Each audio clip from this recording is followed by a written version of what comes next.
boa tarde a todos. Estamos dando início com muita satisfação à live O Mercado Editorial Pós-Pandemia, de digitalização, acesso, globalização e outras tendências aceleradas pela Covid-19. Esta é uma iniciativa da editora da UFSM e da Universidade Federal de Santa Maria, com apoio do curso de Produção Editorial e do Observatório Socioeconômico da Covid-19.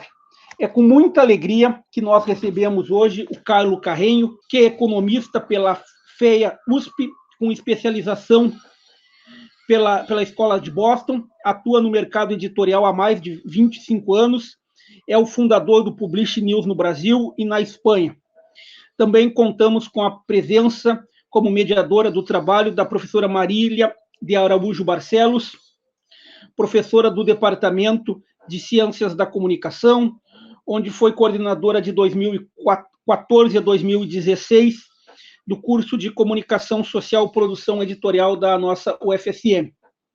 É doutora em Letras pela PUC-Rio. Quero agradecer a todos os nossos internautas, as pessoas que estão acompanhando pelo Facebook da editora, pelas demais mídias.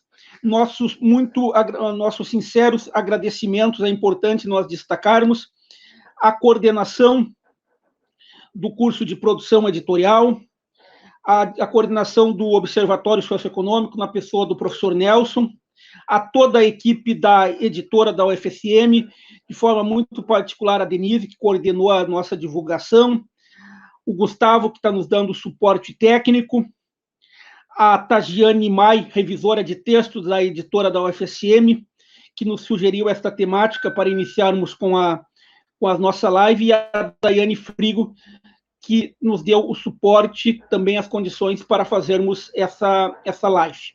A todos o meu agradecimento, e também muito particular à professora Sandra Depeche e a Marília, pela disponibilidade, Marília, de mediar esse nosso debate. E o nosso mais sincero agradecimento ao Carlos, que desde o primeiro momento se mostrou solícito, mostrou muito disponível a fazer essa live com a gente. Carlos, muito obrigado de coração por estar com a gente nessa tarde. Sabemos do teu compromisso, sabemos que tem um fuso horário diferente, de 7 horas, agora são acho que acho que mais de que 8 da noite, aí onde tu estás, e sempre gentilmente atendeu o nosso convite. Espero, depois que passar essa pandemia, tu estás chamado para uma palestra aqui na editora da UFSM, onde teremos a oportunidade, a coordenação do Observatório Socioeconômico, na pessoa do professor Nelson, a toda a equipe da editora da UFSM, de forma muito particular a Denise, que coordenou a nossa divulgação, o Gustavo, que está nos dando suporte técnico, no mercado editorial há mais de 25 anos, é o fundador do Publish News no Brasil e na Espanha. Também contamos com a presença como mediadora do trabalho da professora Marília de Araújo Barcelos, professora do Departamento de Ciências. Fazem 7 anos eu fui para Santa Maria para uma palestra exatamente em junho, e eu tenho um carinho especial pela universidade, pela cidade e por todos vocês. Agradeço à editora, à universidade, essa oportunidade. Deixa eu terminar um pouquinho só minha apresentação para entenderem a história do fuso horário. Eu estou 5 horas na frente, eu estou na Suécia, por isso que são 7 e pouco da noite, está sol, vai ficar sol hoje até as 10 da noite. E faz 2 anos que eu mudei para cá, por vários motivos, e hoje eu criei o Publish News no Brasil, depois eu comecei o Publish News na Espanha, que é um projeto que está bem no começo, e aqui eu estou trabalhando como editora de audiolivros, e eu estou aos poucos me entrosando no mercado editorial daqui também, que é um desafio bastante grande. Então, só para dar uma contextualizada aí. Eu pensei em fazer o seguinte, eu preparei um roteiro, que eu vou até compartilhar a tela com vocês, para falar um pouquinho de alguns temas ligados à Covid, à pandemia, ao mercado editorial. E depois a Marília vai meio que mediar, fazer um bate-papo comigo e com o Daniel, com todo mundo. Fiquem à vontade para comentar e eu tento responder as perguntas depois, tá bom? Vou tentar compartilhar minha tela aqui.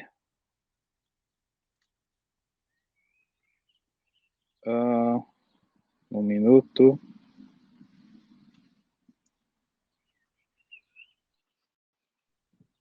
Vocês estão vendo a tela? Não. Não? Agora sim. Tá entrando. Agora tá ou não? Tá. Perfeito. Tá bom. Então, peraí, deixa eu... Eu tenho que ficar nela, senão... Bom, aqui tem meu e-mail, meu contato. E depois eu vou compartilhar isso daqui com vocês, tá bom?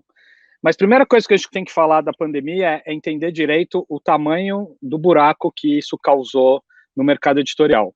E eu escolhi aqui 3 exemplos. Um, o Brasil. Outro, um país com lockdown radical, que foi a Itália. E outro, um país com lockdown que existiu, embora a imprensa mundial inteira diga que não, mas que não foi tão radical como a Suécia, tá? Então, no Brasil, a gente tem hoje os dados é uma pesquisa muito boa, chamada Painel do Varejo de Livros no Brasil, que é feita pelo Snell, e os números vêm da Nielsen, e ela é publicada todo mês, e é uma coisa maravilhosa para saber como é que o mercado está andando, uma coisa, deve ter uns 2 anos agora, e muito legal. Então, quando você olha essa pesquisa para maio, a de junho obviamente não saiu, a queda foi apenas, está assim no Publish News, né? Apenas de 33%, né? Antes disso, em abril, tinha sido de 47% de queda. Isso é livro não só na livraria, isso inclui as vendas online também. A Amazon está aqui. Então, é só para entender como isso é complicado, é que todo mundo falando, pô, online está vendendo, isso está crescendo, mas não chega nem perto de compensar. Então, mesmo com o aumento das vendas online, a queda em relação a 2019, que foi um ano que a Saraiva e a Cultura estavam começando a praticamente desaparecer, ainda você teve em abril uma queda de 50%. Isso causa um impacto imenso no fluxo de caixa. E aí eu vou colocar a coisa um pouquinho em contexto. Com a Saraiva e a Cultura tendo pedido concordata no fim de 2018 e esse problema acontecido em 2019, você teve um buraco no fluxo de caixa das editoras enorme, porque elas simplesmente não receberam dinheiro. Esse problema da Saraiva e da Cultura é duplo. Por um lado, você não tem mais ponto de venda, por outro lado, o que você ia receber, você não vai receber. E muitas editoras, 30, 40, até mais por cento das vendas vinham de uma Saraiva, as duas juntas podia ser facilmente 50% de algumas editoras. Aí quando a coisa se recupera, a gente vai falar desse ano daqui a pouco, vem mais uma pancada dessas e mais uma vez você afeta as vendas das livrarias e vai afetar o fluxo de caixa também, porque as livrarias pararam de pagar as editoras. Então é uma situação bem grave, digamos assim, porque foi uma tsunami depois do terremoto, né? Bom, essa é a situação do Brasil. Na Itália, a coisa é pior, porque a Itália, as livrarias fecharam radicalmente, o país praticamente fechou. Então, entre março e abril, por exemplo, no mês do lockdown italiano, as livrarias reportaram uma queda entre 70% e 85% das vendas, tá? No ano, espera-se uma queda de 20% a 30%. Quer dizer, por mais que as livrarias agora abriram, as coisas estão retomando, ainda assim, uma queda de 20% a 30%, que é monstruosa, do mercado editorial italiano. E na Itália eles têm um número interessante, que nas 16 primeiras semanas do ano, nos quatro primeiros meses, as vendas online foram de 27%, a porcentagem das vendas que eram feitas online, eu não estou falando de livro digital, estou falando de venda de livro físico online, para 47%. Considerando que janeiro e fevereiro ainda estava mais ou menos normal, isso mostra que é um aumento radical do online, mas isso não chega nem perto de compensar o problema do varejo de livraria física ou de tijolo e argamassa, como a gente chama o brick and mortar, né? Bom, aí eu peguei aqui um gráfico da Suécia, de uma apresentação que teve recentemente, e aí você vê alguma coisa interessante. As vendas nas livrarias físicas, aqui eles adoram essa história de chamar a semana de número, um dia eu me acostumo com isso, mas a semana 11 vai ser mais ou menos a segunda quinzena de fevereiro, isso aí vai até abril, mais ou menos. As vendas caíram 35% nas livrarias físicas e nos supermercados caíram 13%. Mas no mundo online cresceu 12%. E aí, somando tudo isso, deu uma perda só de 4%. Então a impressão que dá é que na Suécia o mundo online conseguiu segurar um pouco as coisas. E que outra coisa, claro, que com as livrarias abertas, embora vazias, porque eu fui visitar algumas, elas estavam, enfim, muito pouca gente ia nas livrarias, então acho que só ia quem realmente tinha que comprar alguma coisa. Então acabou aquele passeio, os cafés das livrarias estavam fechados, tal. Teve uma queda de 35%, que é bastante inferior à da Itália, mas não tão diferente assim,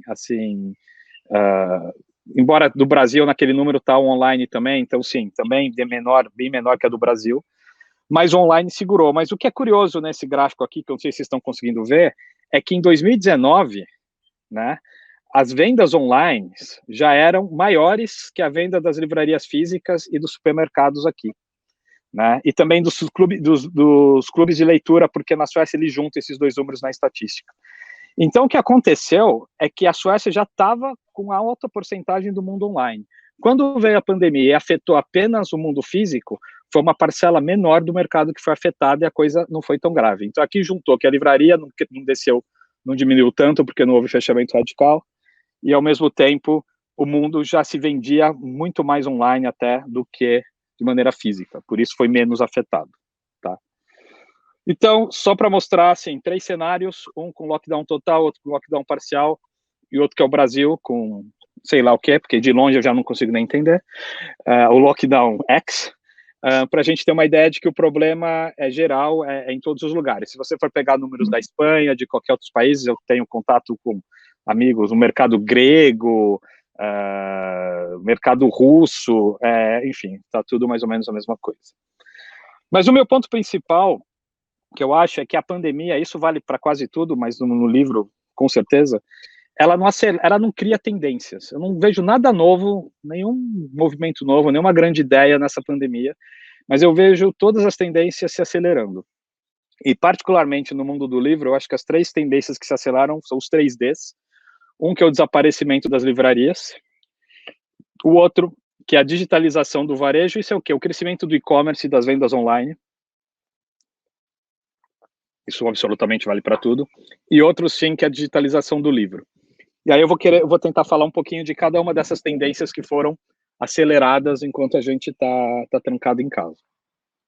Para ninguém ficar desesperado que eu falo que a livraria física está diminuindo, acabando e que é um problema sério, eu faço aqui um contraponto. E realmente as livrarias independentes nos Estados Unidos tiveram uma recuperação recentemente, não só no número de livrarias, mas o que é muito importante considerar nessa hora, o espaço do livro nas livrarias, porque essa é outra questão, né? As livrarias começam a vender outros produtos e às vezes a livraria pode crescer, mas a prateleira não, de livros, né? Então tem esse vídeo aqui que está em inglês com tradução ao espanhol, do presidente da Associação Americana de Livrarias, mostrando que as independentes cresceram. A questão é que enquanto as independentes cresceram, a Barnes & Noble e as grandes redes estavam caindo também. E tem muito do que, eu não sei como traduzir isso, de wishful thinking nessa história. Todo mundo, até eu, quero que as livrarias sobrevivam. E às vezes, no debate, as pessoas confundem um pouco o que elas querem com o que realmente acontece. Não sei se eu não acho que é o caso dele, mas se vocês assistirem, prestem atenção na hora que ele fala dos livros, dos e-books nos Estados Unidos, que chegaram no platô e estão diminuindo, diminuíram a participação, ele fala assim com uma felicidade, que é muito engraçado. Eu acho que as pessoas têm que ficar tristes com qualquer livro vendendo menos, mas é incrível como ainda tem essa coisa com o digital. Enfim, isso aqui é uma lição de casa para quem quiser, acho que vale a pena assistir, tá bom? Mas apesar do que ele diz, o fato é que, como eu digo, as livrarias são fofas, mas elas já são extremamente limitadas para atender o consumidor de hoje. Primeiro, elas têm um catálogo limitado. Por mais mega que seja uma livraria, ela não vai chegar nem perto nem do catálogo de uma livraria virtual, mais ou menos, né? Então, hoje em dia, se você sabe o livro que você quer comprar, não faz sentido ser numa livraria física em que as chances do livro não existir aí são enormes. Você, com certeza, vai para uma livraria online que vai achar o livro e comprar esse livro muito, muito rapidamente. Falando um pouco de comércio online, só dando um exemplo aqui da Suécia, não de livro, que aliás as livrarias não têm isso, eu acho, mas de outros produtos, sempre que eu vou comprar um outro produto aqui, eu entro na loja online, procuro o produto, aí ele me fala qual loja tem mesmo e o endereço na prateleira da loja, e aí eu vou na loja. Então, é um exemplo comum lá. Por que eu faço isso? Porque eu não quero ir até a loja e não encontrar o livro. Só que com outros produtos que tem um número de SKUs, um número limitado, é mais simples. Com livro, que talvez seja o produto que mais tenha produtos lançados e diferentes, né, o número de SBNs é mais complicado. Você tem também a questão dos horários limitados. Enfim, numa livraria online, ela está aberta o tempo todo e você resolve isso em qualquer horário. E o atendimento, infelizmente, é sempre aquém do ideal. É claro que existem honrosas exceções. Vou lembrar, por exemplo, a Livraria da Tarde, que abriu em São Paulo agora, e algumas livrarias menores que são aquela ideia tradicional de livraria. Mas vamos ser sinceros e realistas que isso são exceções, e a maioria das livrarias também não dão atendimento muito melhor do que uma grande rede, ou às vezes muito melhor que o próprio algoritmo da Amazon. E qual é o problema? É uma questão econômica. Para você dar esse bom atendimento, você tem que ter um excelente profissional, que tem que ter um bom salário, você tem que pagar essa loja, e esse custo fica muito grande. Ou seja, o custo de transação de comprar um livro na livraria, infelizmente, ele é cada vez mais alto. Eu acho que isso vai cada vez mais acontecer no futuro. Não acho que as livrarias acabam, mas acho que elas cada vez diminuem mais e cada vez diminui mais a sua relevância. Eu fico triste com isso, não é isso que eu quero. E aí eu queria aqui até fazer um parêntese que nem está aqui. Só para terminar antes disso, o que as livrarias têm como vantagem é a experiência física, o contato social, é a relação humana. E na pandemia essas três coisas foram eliminadas, né? E daí eu fico com essas questões que eu jogo um pouco no ar. Se a gente vai voltar à normalidade, eu acho que sim. As pessoas vão voltar a comprar na livraria, vão comprar e lá, vão voltar a desejar a experiência física, o contato social e essa relação humana. E eu estou um pouquinho na frente do Brasil, assim, nessa pandemia, e aqui as coisas já estão abrindo, já estão ficando melhores. O número de mortes na Suécia per capita é o dobro do Brasil hoje, então não dá para dizer que aqui foi simples, e eu posso garantir para vocês que as coisas voltam e vão ser melhores. Mas o que acontece é que esses clientes, esses leitores, passaram a usar outras formas de entretenimento, outras formas de compra. Então a questão não é se eles vão tanto voltar para a livraria, mas é se eles vão abandonar o que eles descobriram e as facilidades que eles descobriram. E eu acho que não. E isso pode ser um ponto negativo para as livrarias. A outra é, mais uma vez, a pancada que elas estão tomando de fluxo de caixa e de terem que ficar fechadas, ou quase isso, sem clientes. Com a recessão que vem, também não é abrir a livraria essa semana, ou semana passada, que vai trazer grandes compras nesse momento. Então, para um negócio que já era muito difícil, com margem pequena e arriscada, isso pode ser um problema. O parênteses que eu queria fazer é sobre biblioteca, e aí dá um testemunho de um país onde tem bibliotecas que funcionam. Eu posso retirar 50 livros por vez das bibliotecas suecas, eu posso assistir filme sem sair de casa, eu posso pegar e-book, e se você vai numa biblioteca aqui, ela é igual uma livraria. Meus filhos, que chegaram aqui com 8 e 9 anos, eles sempre chamavam a livraria de biblioteca, a biblioteca de livraria, num ato falho freudiano, mas que no fundo significa que eles não viam muita diferença. E a gente tinha que explicar, não, a livraria você paga, a biblioteca não. E no fundo era a diferença que a gente via, porque as bibliotecas aqui são lindas, tem tudo na prateleira, o livro aberto, te convida a interagir, tem atividades, tem café, tem a bibliotecária funcionando como um livreiro. Tudo isso eu quero chegar onde? Tudo que a gente lamenta muito de acabar numa livraria, a verdade é que se a gente tiver um sistema bom de bibliotecas, ele substitui essas questões da livraria. Então, acho que a gente tem que lutar pela livraria, lamentar o fim dela, mas a gente tem que brigar muito para ter biblioteca, porque se um dia a livraria acabar mesmo, o que vai resolver isso é biblioteca. E biblioteca feita para leitor, não para livro. Biblioteca não tem que ser casa de livro escondido, tem que ser casa de leitor, né? Uma outra biblioteca que tem em Helsinki, que eu visitei recentemente na Finlândia, maravilhosa. O que eu mais gostei dela é que tinha um café no meio dos livros. Aquilo causa infarto em grande parte dos bibliotecários brasileiros, porque as pessoas vão pegar um café e derrubar nos livros. Sim, derrubam. A biblioteca é para o leitor, é para a pessoa, e ele toma café, e não para o livro. Então, se a gente conseguir mudar um pouco esses conceitos no Brasil e conseguir desenvolver bibliotecas, que é um desafio hercúleo, eu sei, a gente pode ter uma consequência menos grave quando as livrarias diminuírem cada vez mais. Bom, o outro D que eu falei era a digitalização do varejo. Mas eu queria falar um pouquinho da pré-pandemia, porque, como eu disse, as tendências foram acentuadas, mas, na verdade, elas já vinham existindo. Como eu disse, Saraiva e Cultura quebraram no fim de 2018 e vem sobrevivendo a duras penas. Saraiva acho que fechou 5 ou 7 livrarias essa semana. Enfim, estão falimentares, é muito difícil elas saírem do buraco que estão, etc. E aí o que acontece ano passado? O mercado editorial morria de medo dessa queda, de não ter esses pontos de venda, mas a verdade é que o mercado editorial no ano passado cresceu nominal, em termos reais, mais ou menos 6%. A pesquisa sempre divulga o crescimento nominal, como se não existisse inflação no mundo. Eu ignoro um pouco esses 10%, vamos falar do crescimento sem inflação, que é mais ou menos 6%. E se considerar apenas as vendas ao mercado, foi mais ou menos 1,5%, o que está ótimo num ano em que basicamente isso é vendas de editoras, tá? As editoras tiveram que se matar para substituir Saraiva e Cultura. A boa notícia é que conseguiram, né? Conseguiram como? Com o crescimento dos independentes, com algo que se fala muito pouco, o crescimento das redes 3 e 4, que é a Curitiba e a Leitura, né? E com o crescimento das vendas online. Nessa pesquisa, que é a pesquisa do Produção e Vendas do Setor Editorial, feita pela Câmara Brasileira do Livro, SNEL, e agora também pela Nielsen, e que antes era feita pela FIP, e mudou agora, eles mostram os canais.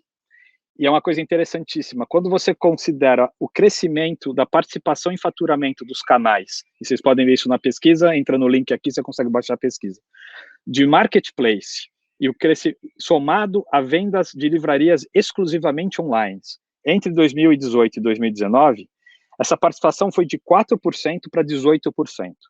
Então, ela quase quintuplicou no ano passado, sem corona, né?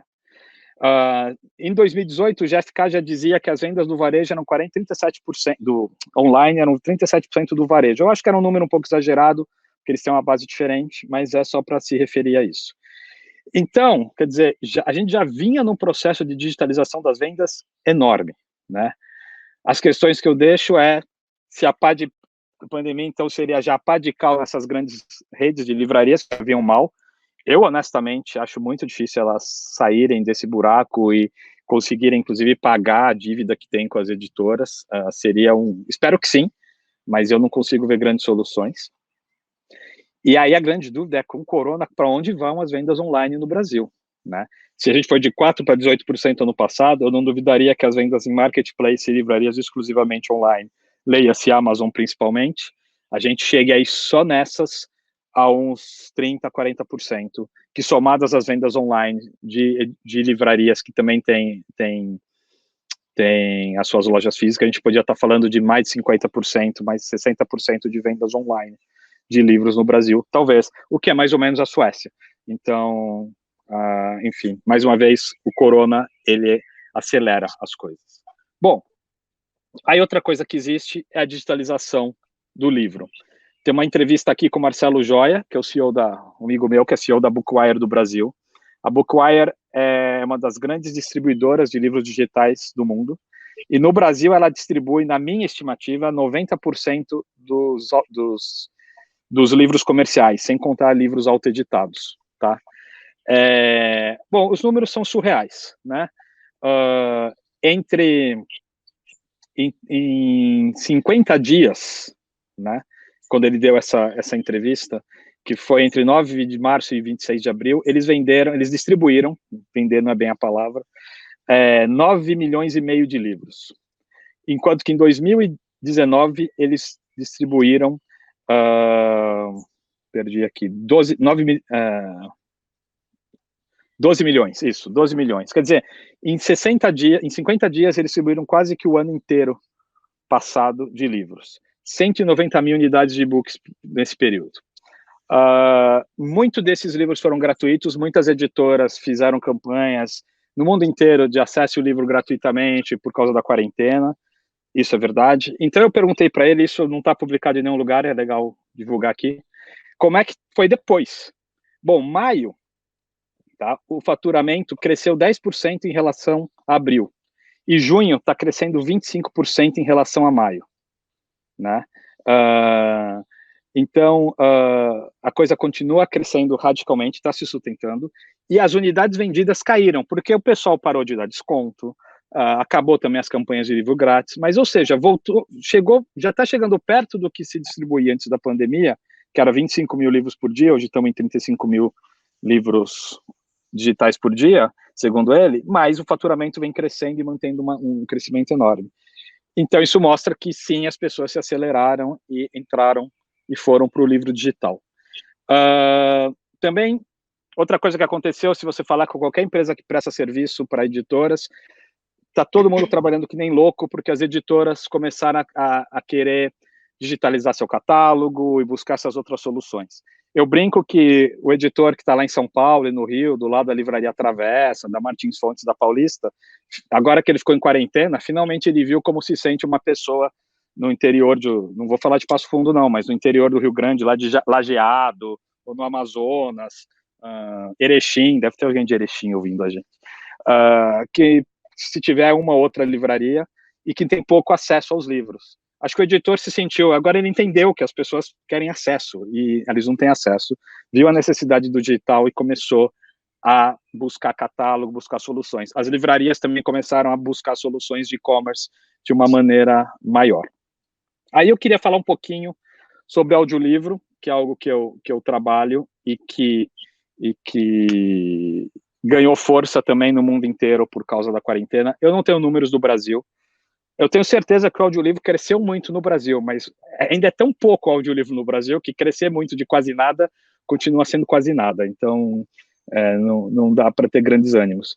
Mas na Storytel, na Suécia, que é onde começou a Storytel, por exemplo, hoje o faturamento das plataformas de assinatura, eu vou falar disso, que são basicamente audiolivro, tem e-book, mas o e-book representa só 5%, entre 5% e 10%, já é 21% do faturamento das editoras. Nenhum editor aqui hoje lança um livro sem pensar no audiolivro, tá? E aí o que aconteceu no passado? O mercado cresceu 1,1%, mas na verdade, porque as plataformas de assinatura cresceram absurdamente, eu não lembro, nessa matéria tem os valores, tem o número exato agora, mas foi um crescimento, acho que acima de 20%, que compensou a queda das livrarias físicas, que tinha sido bastante razoável. Sem esse crescimento, se você analisar o mercado só as livrarias, sem o crescimento dos serviços de assinatura, mesmo as vendas digitais, o mercado teria caído 5,3%. Né? Então, o que está acontecendo é que uma coisa está substituindo a outra. A Canibal ainda está sendo um resultado positivo, está conseguindo-se mais faturamento das assinaturas do que está se perdendo em livrarias físicas. Pode ser que haja uma canibalização maior no futuro, não se sabe, mas eu só te dando o contexto aqui. E na Audible, acabou de sair o resultado, as vendas de áudio nos Estados Unidos, que é a terra da Audible, cresceram 16% e sim, é o 8º ano que cresce 2 dígitos as vendas de áudio. Então, eu acho que é um mercado também para ficar atento, que é importante. Eu queria abrir isso até para a gente poder conversar, se vocês quiserem ter dúvidas ou conversarem sobre isso. Aqui tem algumas coisas interessantes que eu selecionei, que as pessoas odeiam o autor narrando o próprio livro. O duro como editor de audiolivro é convencer o autor disso, às vezes, né? E aqui algo que eu acho super perigoso, porque na pesquisa mostrou que as pessoas dos Estados Unidos, onde elas mais querem ouvir audiolivros, é no carro e em casa. E esses são os 2 lugares que as pessoas passam a passar mais tempo com a pandemia e talvez no chamado novo normal, porque, enfim, são os lugares mais seguros. Enfim, e aí aqui tem uns dados interessantes. E eu queria vir agora para o modelo de assinatura e fazer uma relação do modelo de assinatura também com a pandemia. Só para dar um contextualizado, o audiolivro passou por alguns momentos de explosão. Porque o audiolivro existe faz tempo, você vai na Wikipedia, tem lá que alguém em 1942 e tal. Mas enfim, e depois tinha aqueles audiolivros com um monte de CD, né, um monte de fita cassete. Mas acho que as 3 grandes coisas que mudaram, fizeram o audiolivro crescer, principalmente na Europa, surgiu o MP3, então você podia ouvir o audiolivro num CD só, e não usava tantos dados, ao mesmo tempo que a tecnologia cresceu e a velocidade de transmissão de dados aumentou. Depois veio o iPhone, que você não precisava carregar aquele Sony Discman amarelo, que era maior que a sua cabeça, né? Para ouvir fita, etc. Então você começou a ouvir música no seu iPhone. E depois veio o modelo de assinatura, que começou com a Netflix. A Storytel acho que começou com esse modelo, acho que em 2008 ou 2009, é isso? Não lembro direito. E tem uma outra coisa que é um pouco falada, só vou comentar aqui, que é o fone sem fio, que é como esse que eu estou usando, que já tem pesquisa mostrando que quem usa esse fone ouve 30% mais conteúdo de quem não usa, simplesmente porque você põe no ouvido e não tira, né? Qual que é a relação de assinatura com a pandemia? É uma provocação que eu faço. Se antes de ter Netflix, assinatura, já vou até permitir que existisse rádio e até a TV lá nos anos 70, vai? Alguém viesse para os editores e dissesse que ia ter uma pandemia, eles iam fazer uma festa. Porque, resolvida a questão de como entregar os livros, as pessoas iam ler mais, porque não ia ter o que fazer em casa, basicamente. Então, eu acho, assim, a pandemia seria a melhor oportunidade para vender mais livro, na verdade. As pessoas estão em casa, não tem concorrência do cinema, estão paradas em casa, estão sossegadas. E o mercado desaba radicalmente, por mais que tenha vendas online, né? Por quê? Porque, na verdade, as pessoas estão em casa consumindo outras coisas. Eu não tenho os números da Netflix, mas eu tenho certeza que a Netflix aumentou o consumo. E o consumo de livro, a não ser que seja todo mundo lendo os livros que nunca leu e estava na pilha, não acho que é isso, deve ter caído absolutamente. E do ponto de vista econômico, isso faz sentido. Você está preso em casa. Você pode assistir mais filmes e não custa nada. Você pode ficar mais tempo na internet e não custa nada mais, não tem custo marginal. Você pode até ficar no YouTube e tal, não tem custo marginal. Para ler, você tem que comprar um novo livro. Eu acho que se a gente tivesse os sistemas de assinatura melhor estabelecidos de livros, a Amazon tem um que é o Kindle Unlimited, por exemplo, mas o catálogo é limitado, eu acho que a queda dos livros não teria sido tão grande e a gente teria visto um crescimento enorme no consumo de livros de assinatura. Então, eu acho que o modelo de assinatura, apesar de ele ainda não estar resolvido, a conta ainda não fecha direito para os editores, tem muita coisa a se discutir, muita coisa a se alterar, eu acho que ele é a grande solução para concorrer com essas novas mídias, e mais do que isso, é uma grande solução contra a pirataria também. E ele permite o quê? Acesso, né? Eu tenho falado há algum tempo que não importa o formato, importa o acesso. Eu acho que a pandemia fez as pessoas aceitarem isso. Eu não vi ninguém durante a pandemia reclamando que a tela do Kindle não sei o quê, e que a assimilação na leitura digital, enfim, não veio mais ao caso porque não tinha opção, né? E eu acho que sempre se fala que o conteúdo é rei.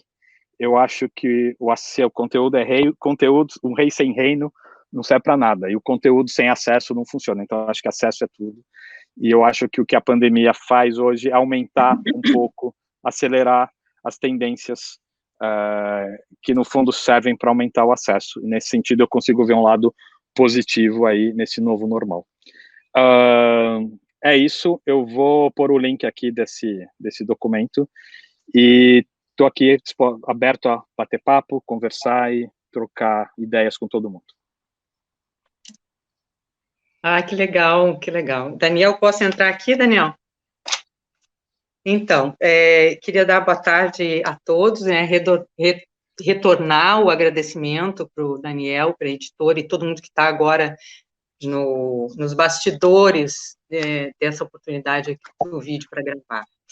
Então, gente, Carlos, muitas coisas me ocorreram enquanto a tua fala ia sendo discorrida, né?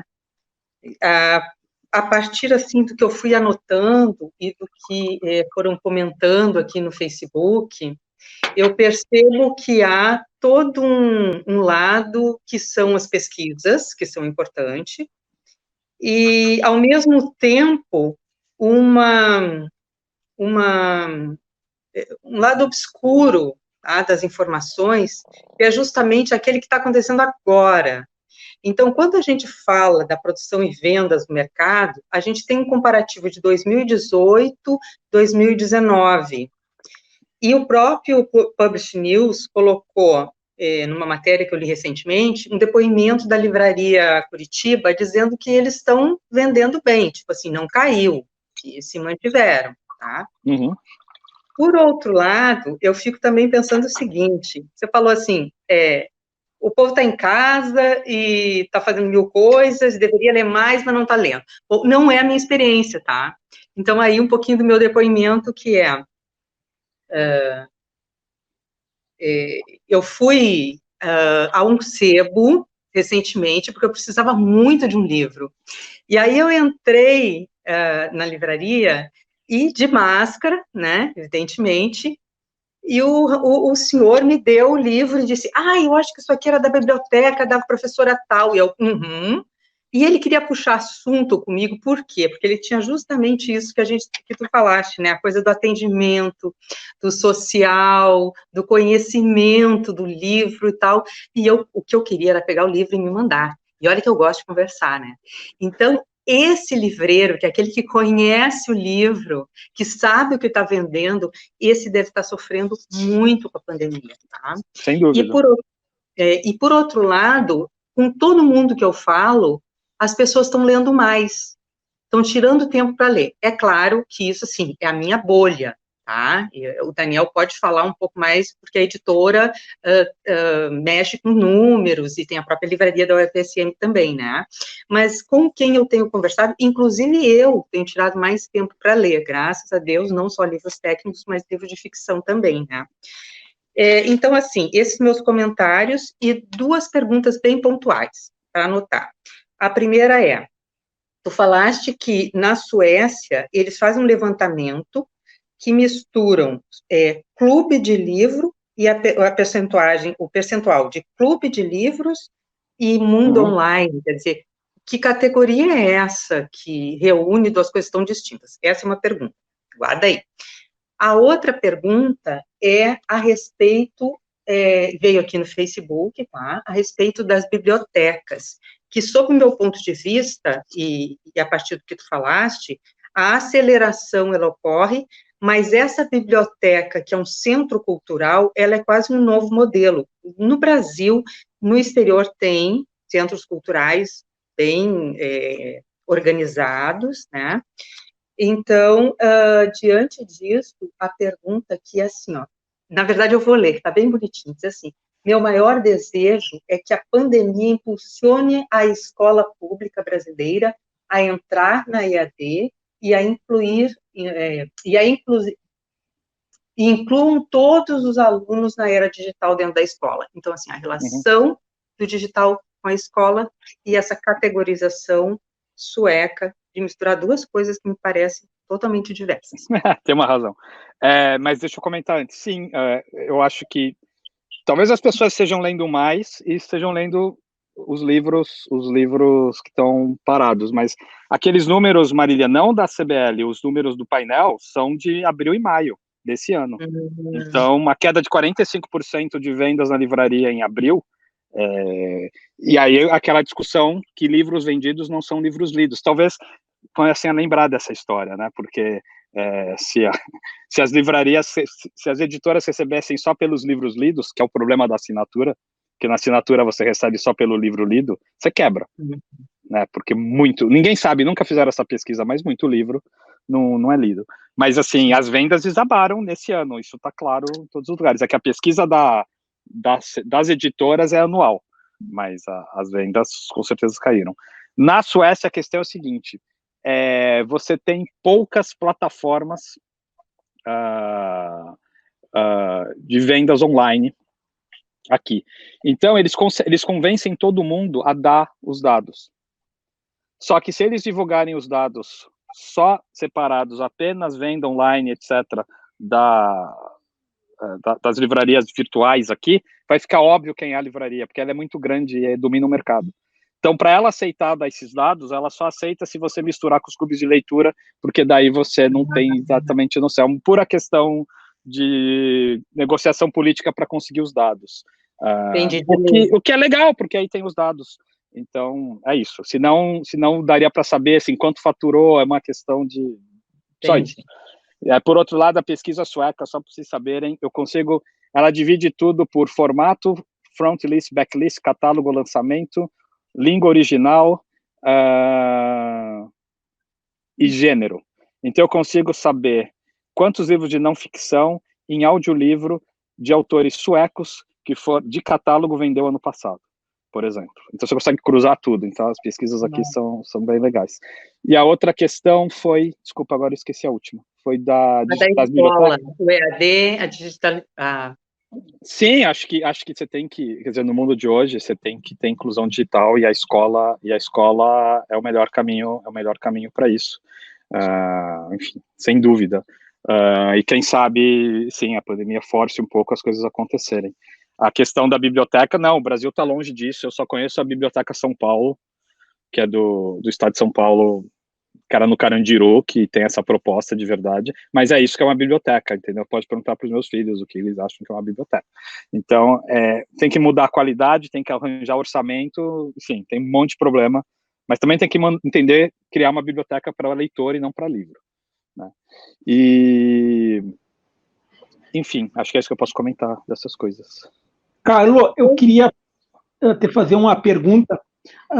Quero agradecer a colega Tagiane Maio, nossa colega aqui da editora, também já agradeço a ela pela sugestão do tema dessa live. A Tagiane também, brevemente, deverá morar na Europa, fazer o seu curso de mestrado em Portugal. A Tagiane fala a seguinte pergunta para ti, Carlos. Se tu acha que vale a pena fazer lançamento virtual de livro neste momento ou esperar voltar à normalidade para fazer os lançamentos presenciais físicos. Tem duas perguntas, porque depende do que você está chamando de lançamento. Eu acho que lançar os livros do ponto de vista de ter mais um livro no catálogo, eu acho que você não tem que parar.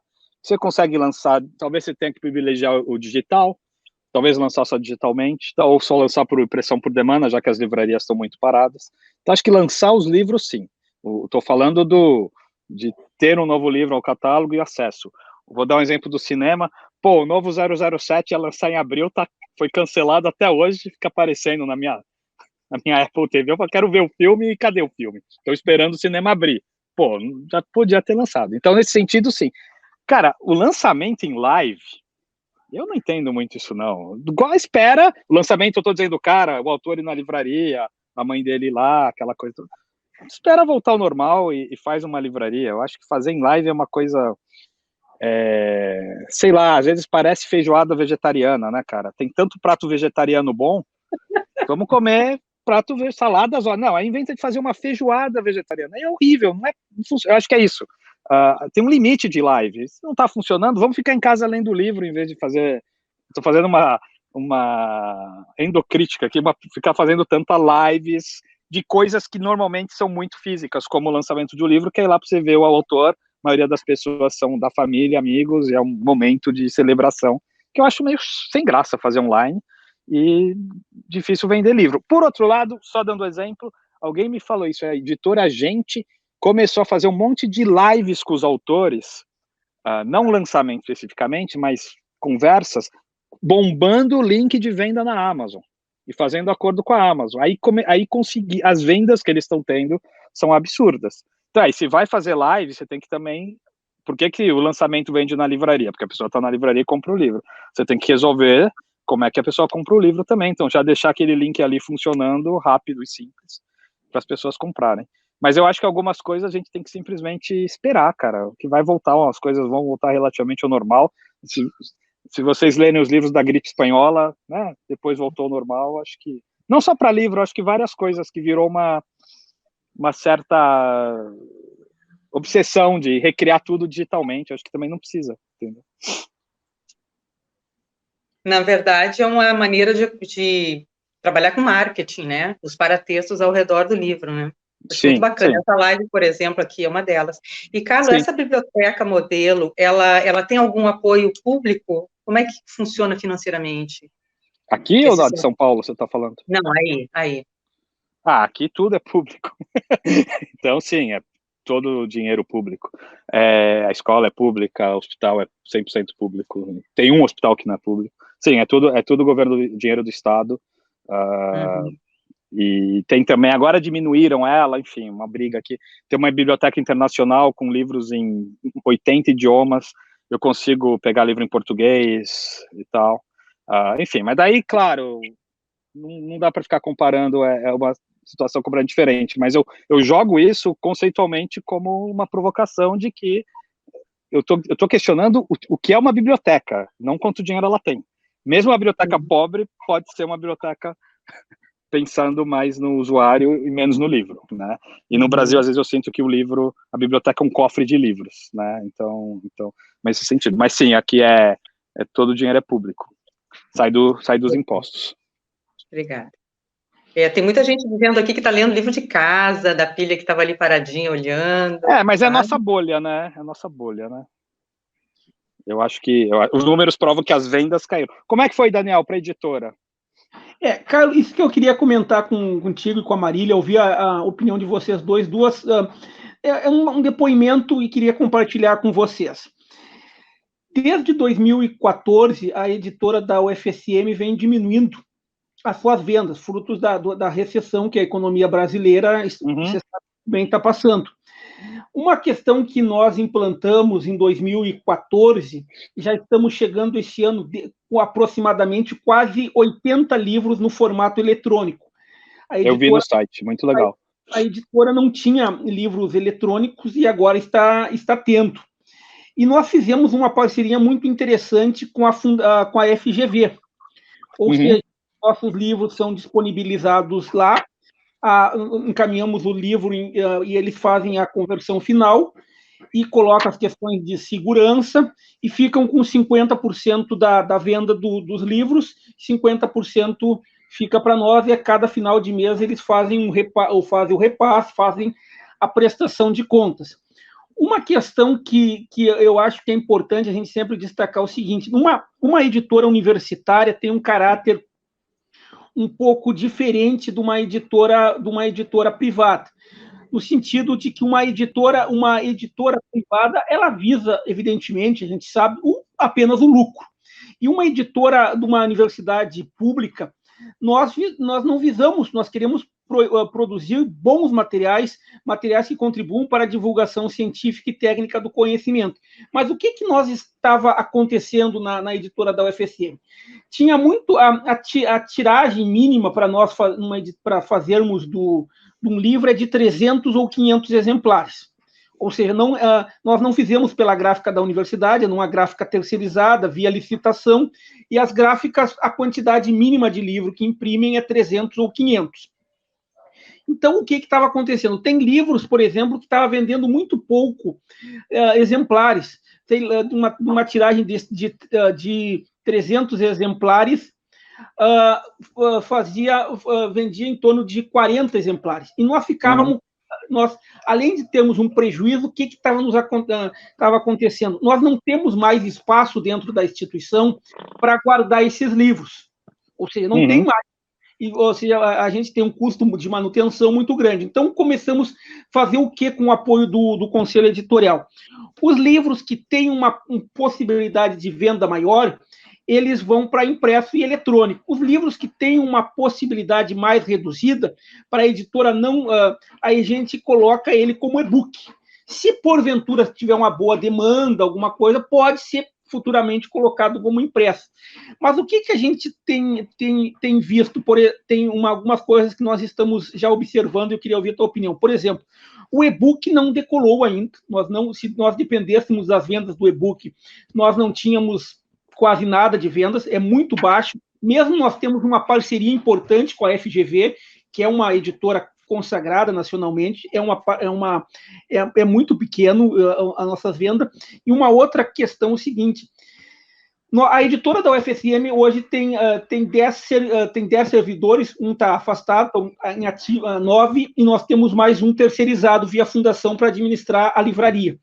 Uma questão que a gente, se nós fôssemos uma livraria estricto sensu privada, uma livraria e uma editora privada, possivelmente nós já teríamos decretado a falência, porque caiu muito, mas muito mesmo as nossas vendas. O que nós estamos fazendo? Nós, que eu digo, toda a equipe da editora, se reinventando, ou seja, a produção, o processo do livro está em andamento, nossos revisores de diagramação estão em andamento, mas as vendas a gente está atendendo no formato home office. Como é que funciona? A pessoa pede o livro pelo site, nós enviamos pelo correio, ou se a pessoa quer buscar lá na livraria, nós combinamos um dia, olha, dias específicos da semana tem uma equipe para atender o pessoal.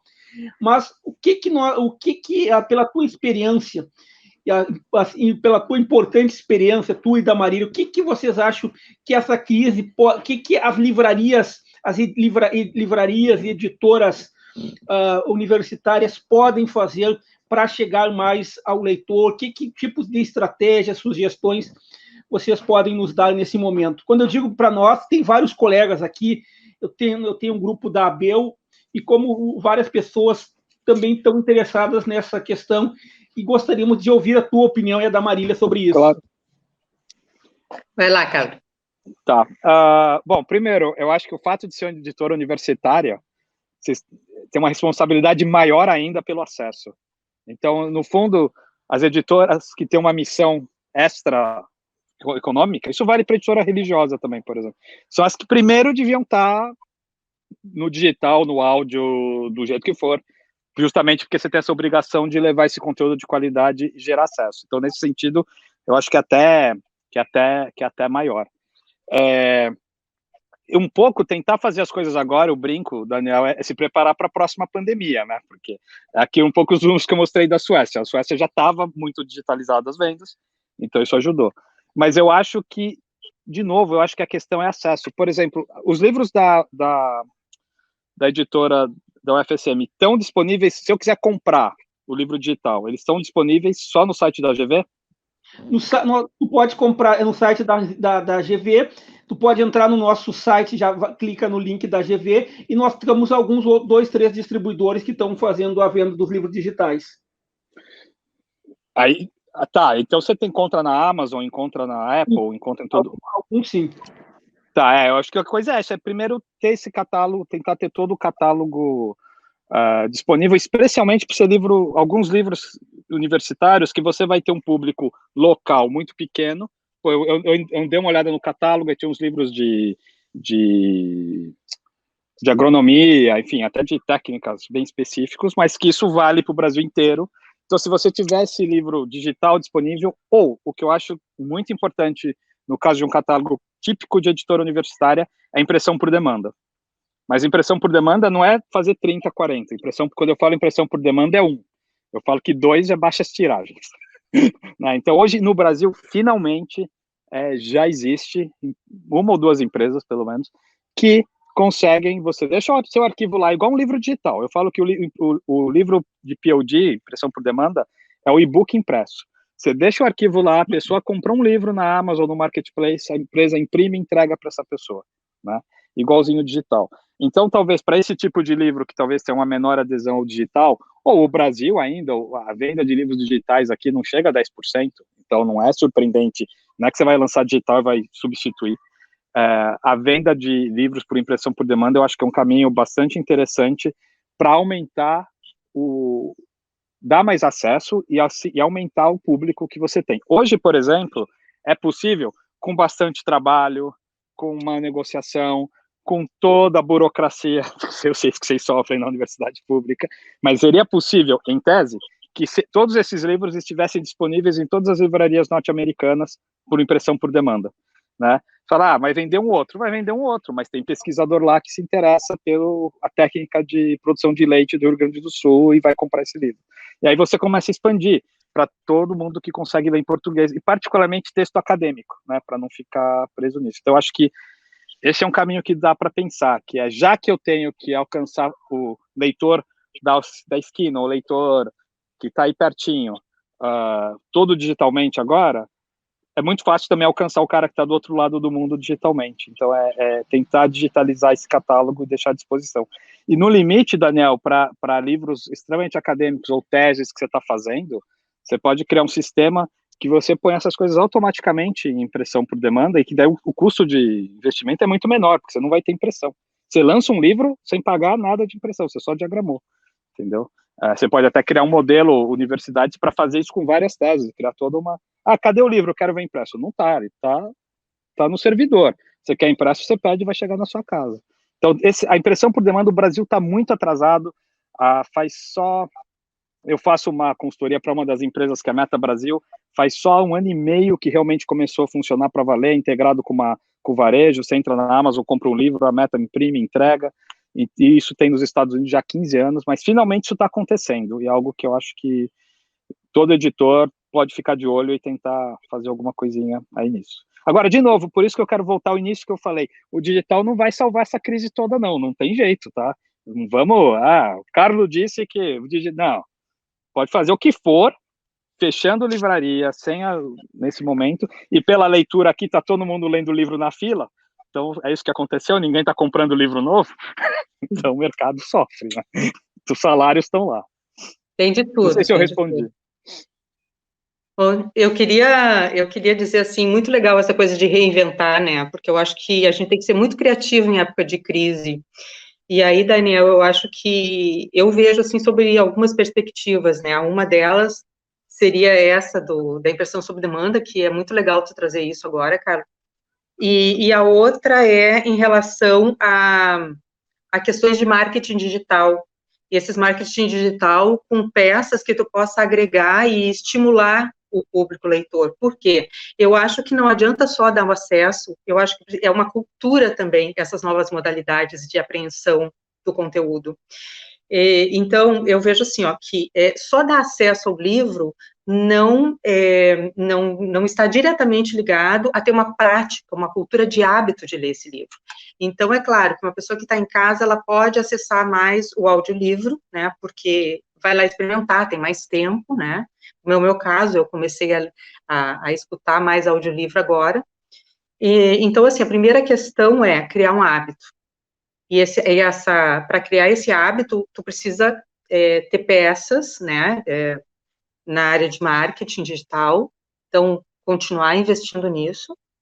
E a terceira coisa que eu pensei foi na bibliodiversidade, talvez repensar o catálogo e ver possibilidades de se trabalhar ampliando mais os títulos ou as áreas, ou especificando aquele nicho que vocês já estão trabalhando, mas ver esses livros que vendem mais, de repente chegar mais perto desse leitor por meio do marketing digital, o que eles estão lendo, não estão lendo, disponibilizar, de repente, um trecho do livro, fazer leituras desse trecho, que não seja pelo próprio autor, né, segundo o caso, e chegar perto desse leitor, quem são esses leitores da editora da UFSM, né, onde eles estão, e chegar se aproximar desse leitor, né?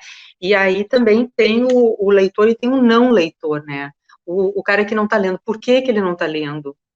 O que faria ele se aproximar de uma leitura? Porque a gente também tem essa ideia de que a leitura é o texto escrito em papel, né? A leitura não, a leitura ela também usa outras modalidades, ela vai trabalhar com a mídia social, ela vai trabalhar com textos que são frases curtas, com poucas palavras, né?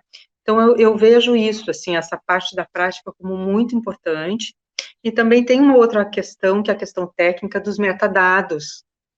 Esse é um momento de repensar e também de investir em coisas que a gente não para fazer durante a correria, né?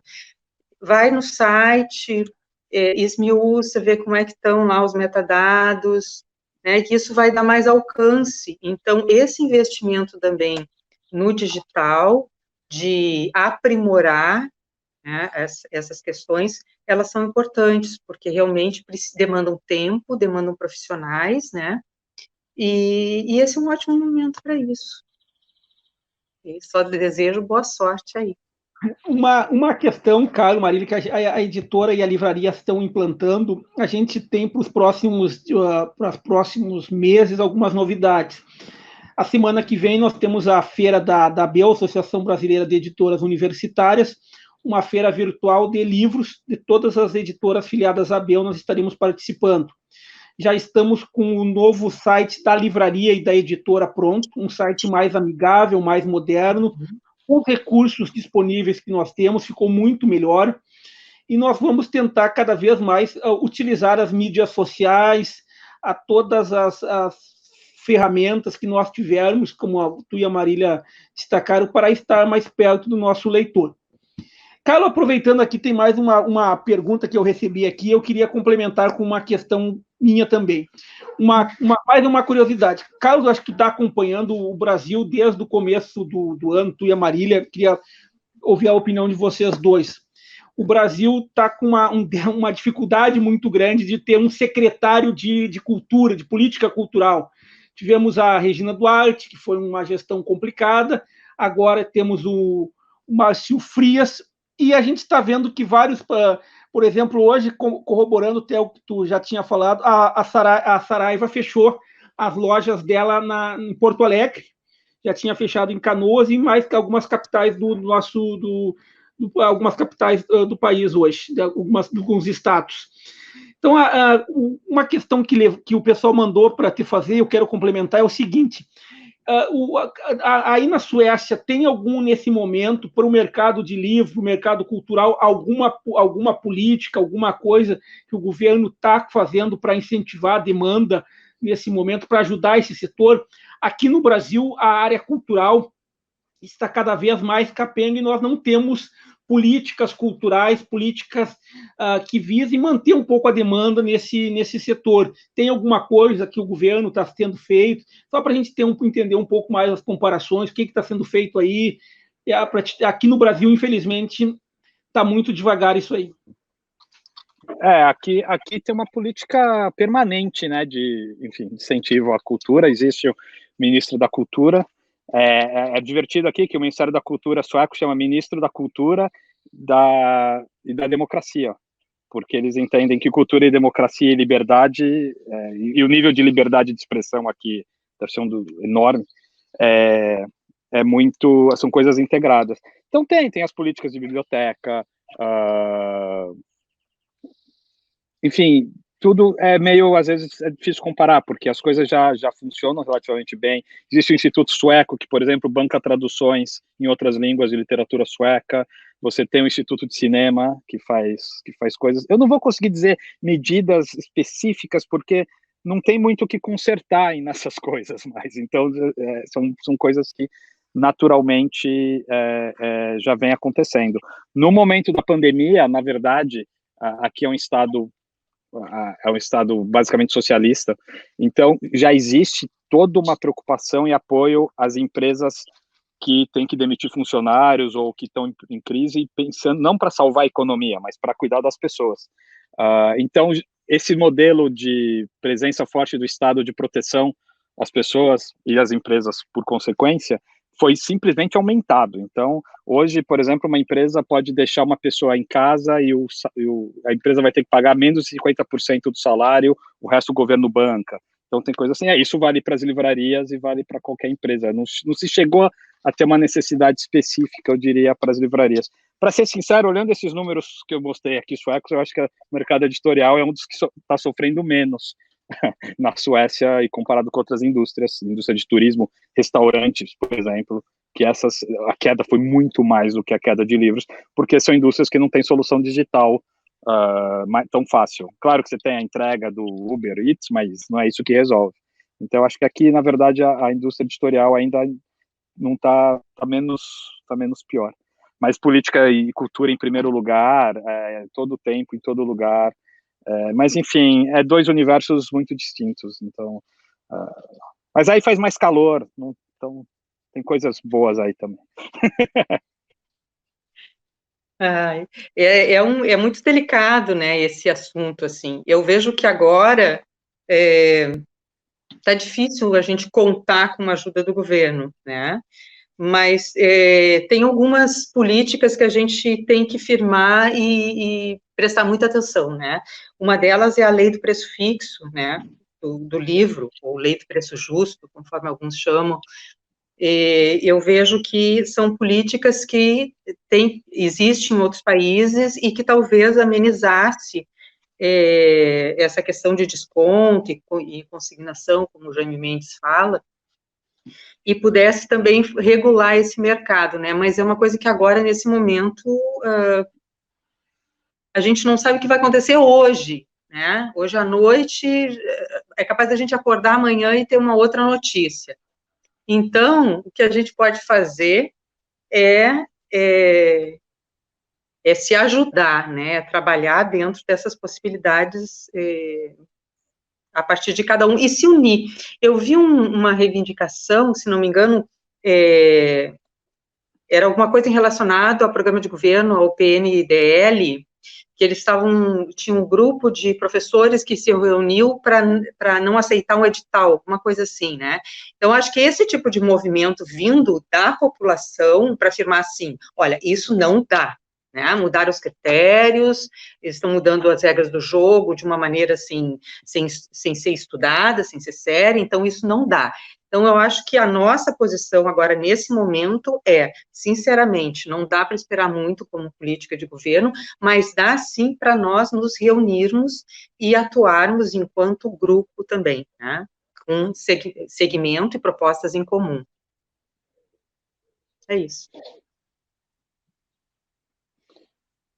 Uma pergunta ali acho que era para o Carlos, da Betânia Moraes, sobre a questão da acessibilidade. Acho que a Betânia é irmã de um colega nosso aqui da editora, do Gilberto. Ela fez uma pergunta, se tu puder passar para o Carlos. Eu já estou procurando aqui ela. Qual é a perguntinha? Tá aqui. Como as editoras trabalham acessibilidade, já que hoje pessoas com deficiências cada vez mais presentes em todos os níveis de escolaridade. Pois é, na parte, acho que ela está perguntando da Suécia, é isso? Deve ser, não? No Brasil, isso aí está começando a melhorar, os acordos, vou falar do Brasil antes, os acordos com o mercado editorial e governo, que eu saiba, caminharam, porque também existia um modelo que tinha uma ideia que era obrigar todas as editoras a fazer os livros em braille, o que é inviável, você sabe disso, Daniel. E aí também tem um modelo que, também não vou dar nada. Então, está chegando a um acordo, pelo menos eu parei de acompanhar isso, mas está chegando a algum lugar. Aqui, eu realmente desconheço exatamente, porque eu não estou ligado a isso, mas todos os livros, basicamente, existem em áudio. Então, basicamente, uma pessoa cega aqui vai conseguir ouvir tudo. Não porque ela é deficiente, porque o mercado realmente foi por esse caminho. Eu imagino, eu não vou poder falar com propriedade que existam bibliotecas em braille e com tudo isso. De maneira geral, aqui se respeita muito qualquer forma de acessibilidade, se busca muito a igualdade. Então, por exemplo, meus filhos podem ter apoio de alguém no início, quando eles estavam aqui não falavam sueco, na escola, só para ajudar eles a eles serem iguais. Eles têm aula de português na escola, toda semana, para manter a língua mãe. Então, eu recebo um Bolsa Família, todo cidadão sueco recebe Bolsa Família só porque eu tenho filho, para tentar igualar a sociedade em relação a quem não tem filho. Então, em geral, qualquer deficiente aqui tem muita ajuda. Em geral, o governo tem alguém que vai na casa deles todo dia e faz as coisas que eles não conseguem fazer para tentar equilibrar. Então, da parte de livros, eu acho que tem bastante acessibilidade também. Eu não vou conseguir dar uma resposta exata, mas a questão é que quase todos os livros aqui de ficção estão em áudio. Então, você consegue acessar dessa forma. Eu acredito que tem um trabalho bem centrado em algumas editoras voltada para livros acessíveis, né? E aí também não é só audiolivro, mas trabalhar com uma coisa que me ocorreu agora, com a audiodescrição, que é diferente, né, do texto. Então, eu vejo que tem muita coisa para se fazer em relação a isso. Muita mesmo, assim. E a gente precisa de pessoas para poder propor também parcerias, né? Sim, e você precisa ter o Estado, nesse caso, bancando algumas coisas, porque é inviável. Algumas dessas ações, por exemplo, imprimir livro em braille, que é um processo carésimo, não tem condições a editora fazer, nenhuma editora tem coisa, visando lucro, não visando lucro. Então, ou você tem as associações, ou você tem que ter o Estado com mecanismos de compensação para gerar igualdade na sociedade, né? No fim das contas, você quer igualdade, e aí você tem que ter um Estado que equilibre isso. Aqui, nós recebemos uma mensagem agora do Jaime Mendes, que no dia 8 de julho vai estar com a gente. Ele deixou aqui, sobre livro acessível no Brasil, via este site, livroacessível.org.br. Obrigado, Jaime, por aceitar o convite e por essa dica que já estamos passando aqui para o pessoal. Uma outra pergunta, Carlos, para ti, está ali no Facebook, para ti, a Marília. sobre as políticas para a terceira idade. Por que as editoras não têm políticas ou investem muito pouco na terceira idade? Madalena Santos. É minha tia. Cara, eu acho que o livro, a única coisa que o livro pode ser diferente para a terceira idade, eu acho que o digital resolve. A gente vai cair no digital num tipo de acesso que ele traz, que é o tamanho da letra. Eu já estou entrando na fase que as letras estão ficando menores que antes, não sei o que acontece com elas, né? Então, eu acho que em termos de tema, existem livros de tema para a terceira idade ou de outros temas, aí é uma questão do mercado, de responder às carências do mercado, mas em termos de acesso, acho que é isso. E mais uma vez, o livro digital resolve, porque ele traz acesso não só inclusive, as pessoas cegas, porque você já tem mecanismo de leitura digital do livro, e a leitura robotizada está chegando para audiolivro, mas você também, disléxicos, você tem plataformas que usam o mesmo EPUB que você cria na editora, ele transforma isso de um modo dislexo, e você aumenta o tamanho da letra, tanto que o número, quando você vê a distribuição etária dos leitores de livros digitais, ela tem um boom nos 50, 60 anos, dá um calombo ali, porque são as pessoas que querem ler para aumentar o tamanho da letra. Então, eu acho que, de certa forma, isso tem sido feito. O que eu nunca vi é uma editora só focada em terceira idade. Não sei. Talvez isso eu realmente não vi. Eu acho que daí também alguém identificar uma tendência de mercado, alguma coisa assim, pode ser que funcione. Mas, assim, eu acho que isso é o tema para outra conversa. As editoras, elas respondem, em grande parte, principalmente as editoras comerciais, às demandas da sociedade, né? Não é a editora que determina o que as pessoas leem, é o contrário. Então, tem que entender por aí também. Eu lembrei agora de uma coleção que o Instituto Uruguaio do Livro, na presença do professor Julián Murguia, que é um grande escritor uruguaio, já falecido, ele tinha uma coleção chamada Braço Corto, que era uma que a pessoa tinha que ler, né? Assim, e vendia, segundo ele, vendia, mas realmente, naquele momento, isso aí, na última década do século passado, não tinha, né, Kindle, não havia a possibilidade digital que temos hoje, né? E vai que tem aí uma tendência da old age, né?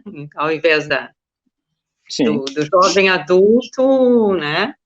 Mas são tendências que a gente tem que percebê-las, né? E aí entra também aquela questão cultural, quer dizer, será que, né, o idoso tem disponibilidade, disposição e interesse em ler no digital, né? Sim, mas isso eu posso garantir, é uma questão de matemática econômica. Você fazer uma edição em letra maior com maior número de páginas não tem conta que feche. Não adianta, né? Aí a gente desejar algo que não empresta, não tem, entendeu? Aí eu também queria ter uma Ferrari com preço de Fusca, mas não vai ter. Então aí também viram aqueles sonhos. Então, com certeza é melhor você se adaptar ao que tem, e acho que tem que ter uma certa, enfim, a adaptabilidade também. De novo, eu acho que isso passa, vou insistir na questão das bibliotecas, né? Porque aqui você vai nas bibliotecas, aqui tem um monte de pessoa da terceira idade que vai lá, que lê o jornal, etc., que pega livro, cadê? Né? Então, eu acho que tem algumas responsabilidades, outro tema, outra live, que põe nas costas dos editores, que não é responsabilidade dos editores, é responsabilidade da sociedade como um todo, e particularmente do setor de cultura, de biblioteca, de tudo isso, que no Brasil, como acabou de ser comentado, é tão largado de lado, que acaba caindo nas costas do mercado editorial, e pior, eu acho ruim isso, de verdade, os editores assumem essa responsabilidade, né? Então, o brasileiro não gosta de ler, sim, isso é um problema da sociedade, não é? O editor só publica livro ruim, é o que as pessoas querem ler. Então, acho que confundem um pouco a responsabilidade que teria que ser do Estado ou da sociedade com a responsabilidade de uma indústria. Né? Mas, assim, o que dá para fazer, acho que muita gente tenta fazer, e eu te garanto que 90% das editoras, se elas tivessem fim lucrativo mesmo, viu, Daniel, tinham fechado já. É outro FII que eu não sei explicar. A economia não consegue explicar algumas coisas. Bom, a Esther está dizendo aqui que ela tem 73 anos e lê a maioria dos livros em e-book. Meu pai tem 85, Esther, e também lê no celular ali, no digital. Então, não é uma questão de idade, mas é uma questão cultural mesmo, de você iniciar isso, essa prática. É uma prática. Exatamente. E a leitura por prazer, se você também pensar isso, né? Eu acho que ela foi aprendida ao longo da sociedade no Brasil. Quando minha avó estava viva, eu lembro disso, eu adorava ler quando eu era criança, ela dizia, mas se o menino não para de estudar, ela não tinha o conceito. Então, uma pessoa de 70 anos, 60 anos na década de 80, não tinha o conceito de leitura como prazer. Não existia esse conceito. É uma coisa que veio se construindo no mundo, e o Brasil talvez um pouco atrasado. Então, talvez quando esses young adults estejam na terceira idade, a gente vai ter uma leitura maior. Espero não eu. Se sabe. Não se sabe. Essa questão Daniel está falando, mas acho que ele está no mudo. Marília tem o tratado de Marrakech, que se tu puder fazer para o Carlos, que fizeram ali no Face. A pergunta? Isso. Deixa eu ver. A Lilian Teixeira fez um comentário.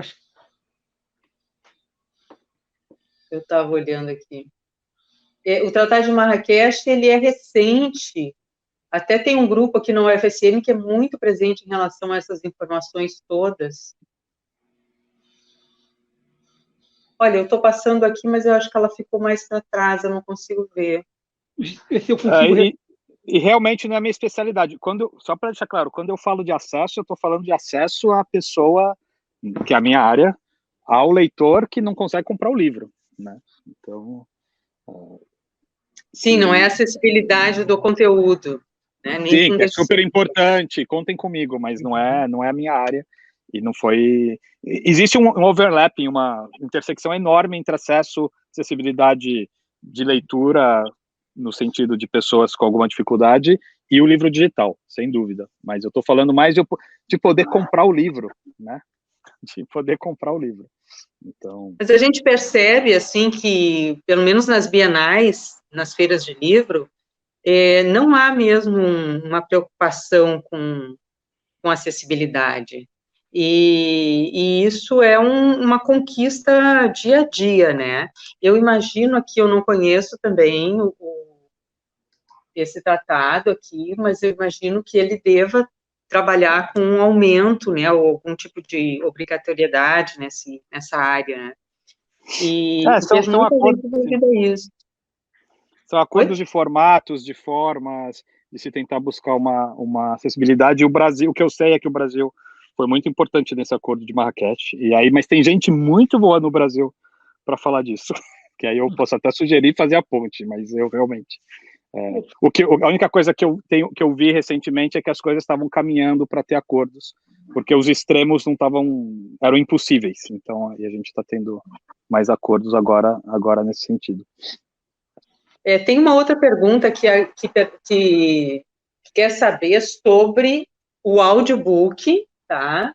Em relação aos e-books. Então, ele pergunta assim, se o audiobook vai ultrapassar o e-book, né, no Brasil, em termos de participação no mercado. Então, é uma aposta, né, Carla? Eu não sei se vai.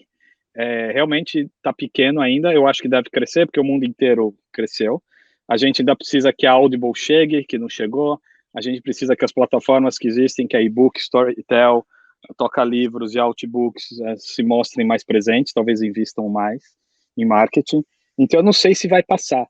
Mas, na boa, eu vou responder de uma forma meio crítica. Eu não me preocupo. Eu quero que venda muito audiobook, eu quero que venda muito e-book, eu quero que venda muito livro impresso, e livro em formato, sei lá, óleo. O que importa é vender esse conteúdo e as pessoas lerem esse conteúdo. Então, eu tenho muita dificuldade, eu não gosto muito dessas comparações como se os formatos estivessem competindo.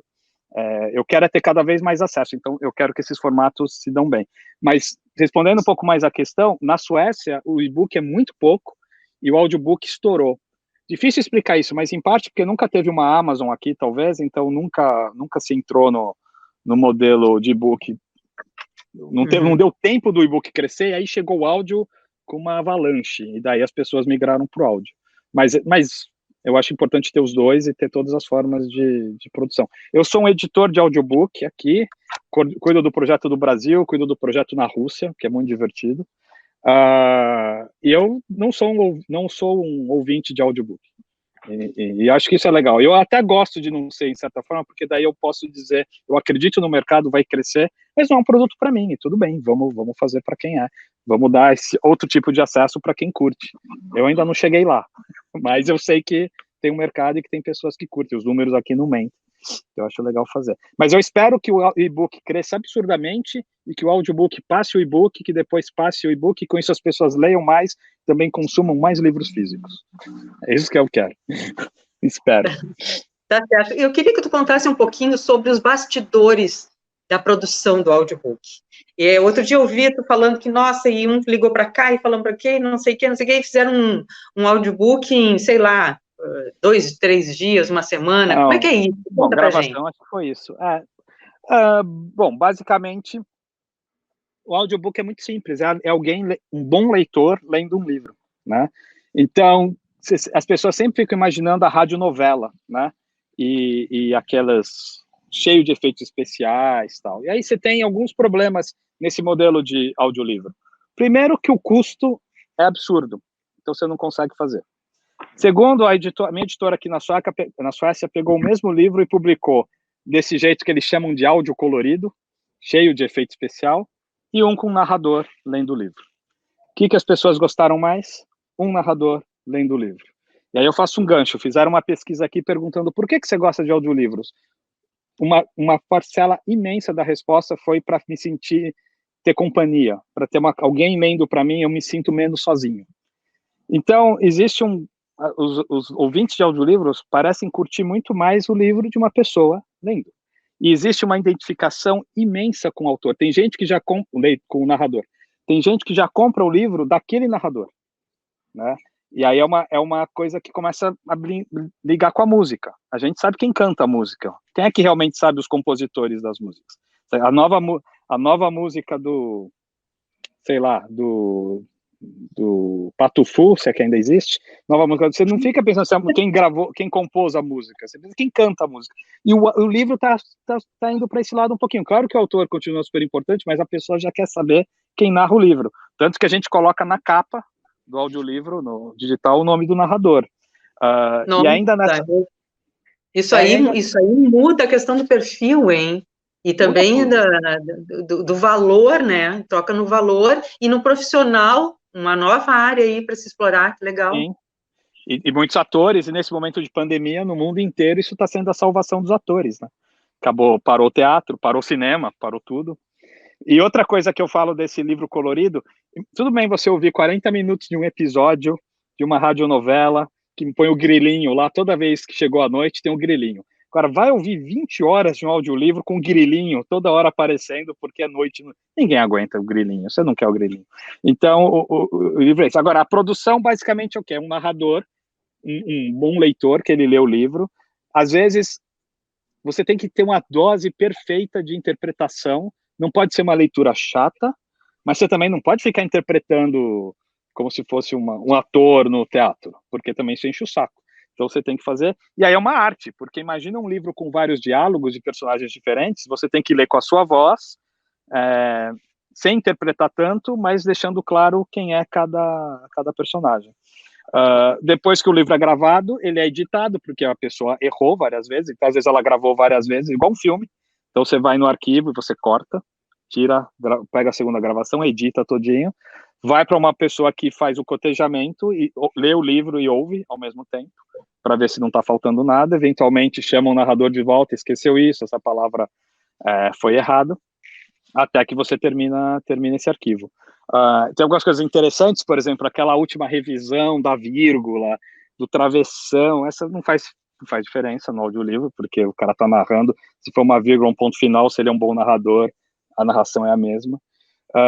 Então, isso é algo interessante. E outra coisa que está surgindo e que vai acontecer, não é porque eu quero, não é porque eu gosto, e não quero e nem gosto, mas vai acontecer, é que a leitura automatizada vai chegar e vai substituir, porque a tecnologia está chegando num ponto, agora com o surgimento de Alexia, desses voice assistants, da voz, está num momento que a voz é tudo, que o robô começa a entender a voz, então a leitura por alguém que é um robô de um livro digital vai acontecer em breve, e por um período você vai ter as duas leituras juntas, aí vamos ver como que o público vai reagir, ou como que a tecnologia vai reagir, mas vai acontecer.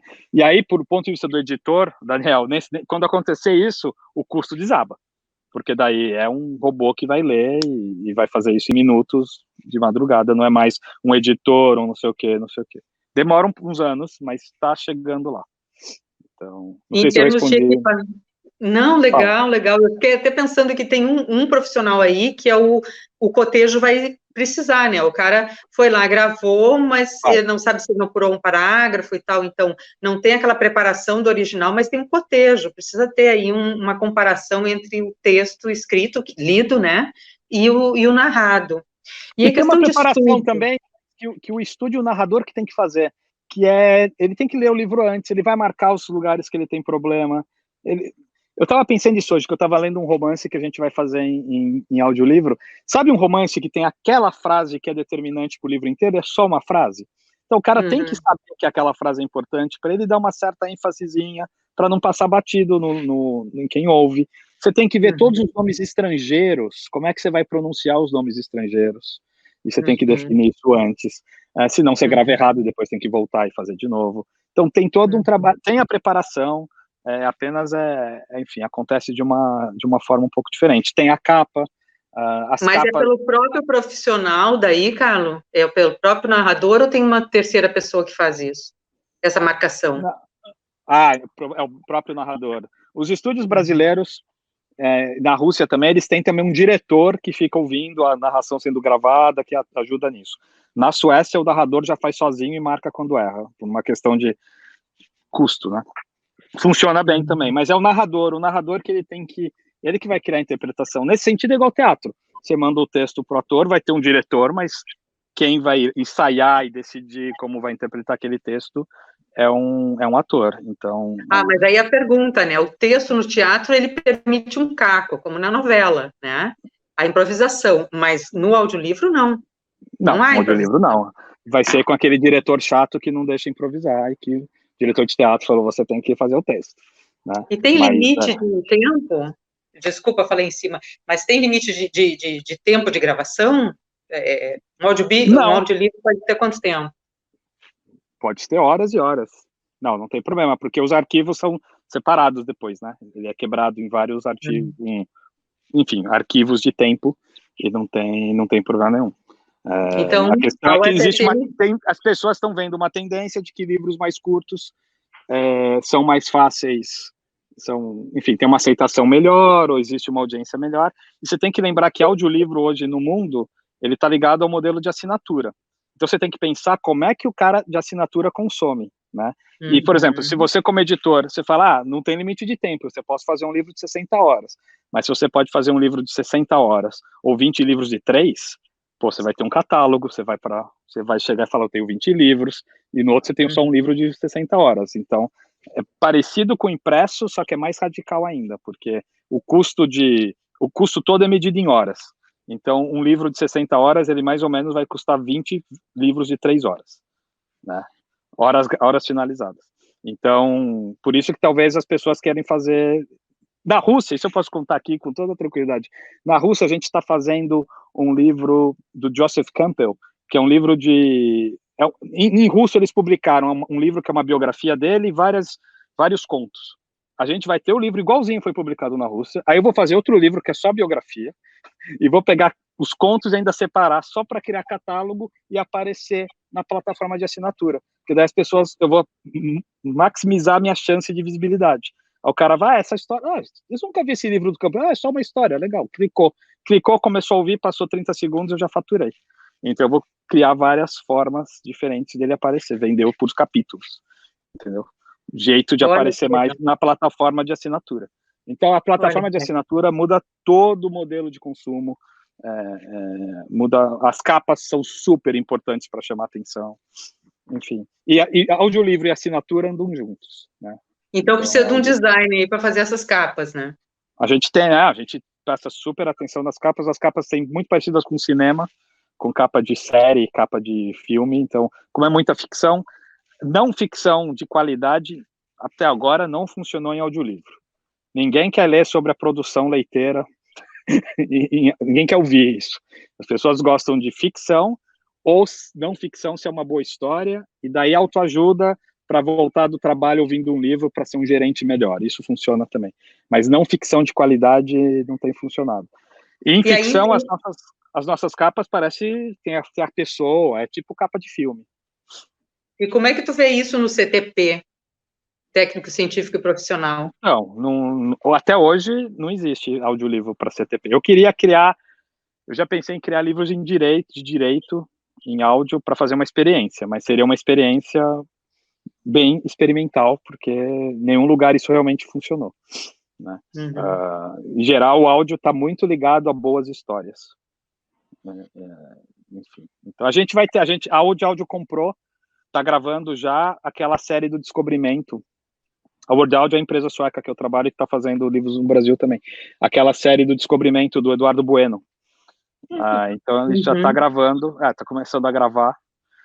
Diz ele que vai sentar a bunda na cadeira e gravar horas e horas do áudio. Mas acredita no Peninha que ele faz. Vamos ver.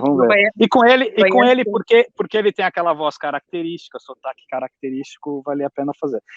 Só em áudio, para terminar, uma grande discussão que eu penso meio ao contrário, posso estar completamente errado, é o sotaque. Então, o sotaque é visto como um problema no áudio, né?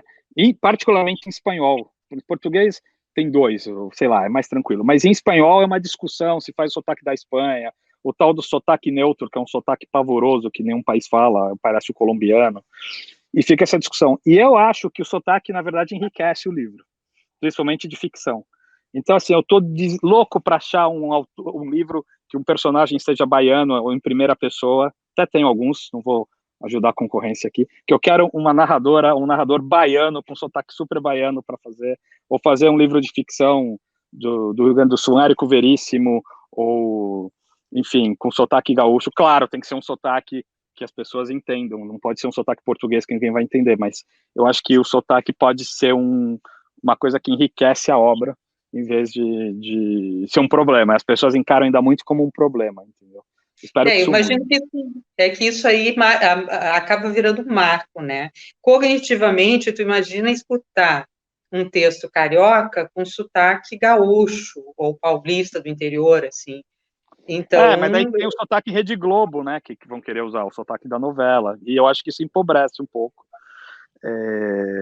Enfim, mas a gente tem essas discussões malucas. Pô, mas o livro é de ficção, foi escrito por uma mulher, mas o livro é, sei lá, tem uma pegada super Quentin Tarantino, vamos pôr um homem para narrar, enfim.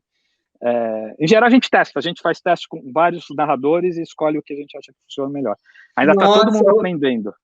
Eu acho que podia ser que nem capa de livro, assim, tu podia fazer vários narradores, sei lá, 2 ou 3 sotaques e lançar no mercado, aí ver qual que sai mais. Enfim, daí talvez vai sair tudo igual, ou enfim, vão querer outro. É difícil. Mas, enfim, é diferente. Eu tô aprendendo muito com audiolivro e tô aprendendo muito de mercado russo também, que é editar numa língua que você mal lê. Eu consigo ler os caracteres, fazer o som, é máximo isso. E numa cultura que não é... A cultura de negócios é igual ao Brasil. Eu me sinto em casa com negócio, mas a cultura, no sentido de que tipo de livro, não é sua, você depende do que os outros falam, é uma aventura. Eu tô amando, tô bravo com a quarentena porque eu não posso fazer minhas visitas frequentes a Moscou, mas enfim. Isso é tema para outra live, Daniel. Como editar em uma língua que você não fala? Perfeito, cara. Carlos, para encerrar, nós temos aqui mais uma pergunta. À vontade. Eu traço para ti e a Marília, é o seguinte, sobre, nessa mesma linha, sobre audiobook. Aqui tem algum livro pedindo mais informações sobre livros, audiodescrição, linguagem simples e outras acessibilidades. Ela pergunta a questão da capa, como trabalhar a questão da capa com audiobooks. Tá, bom, a gente está desenvolvendo um livro agora que vai ter audiodescrição das fotos do final.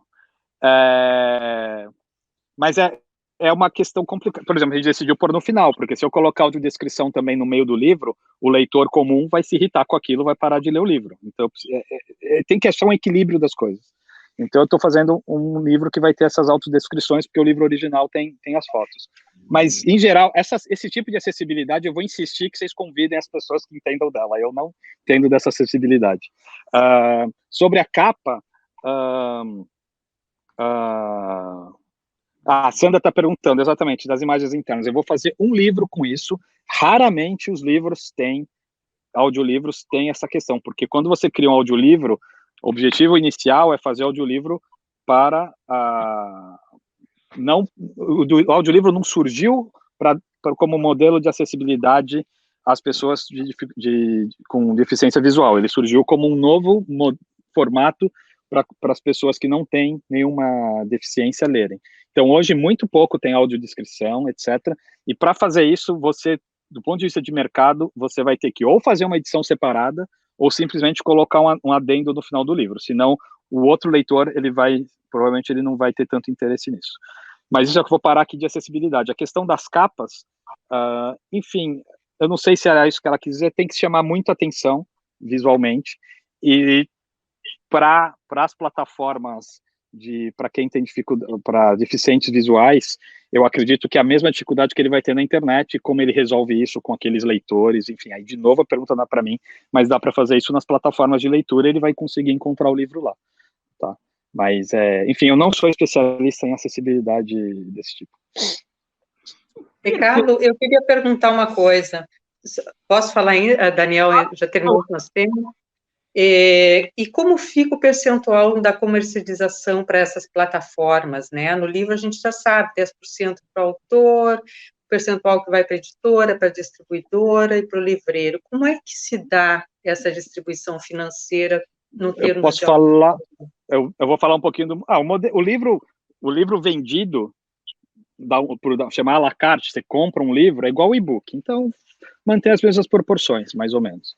Agora, o modelo de assinatura, em linhas gerais, é o seguinte: uma porcentagem de todo o valor que a empresa de assinatura recebe, que é assim que a Netflix funciona também, vai para os detentores de direitos autorais, as pessoas que cederam o material para a Netflix, para a Storytel, para a Spotify. Mesma coisa. Música, mesma coisa. Spotify, Deezer, mesma coisa.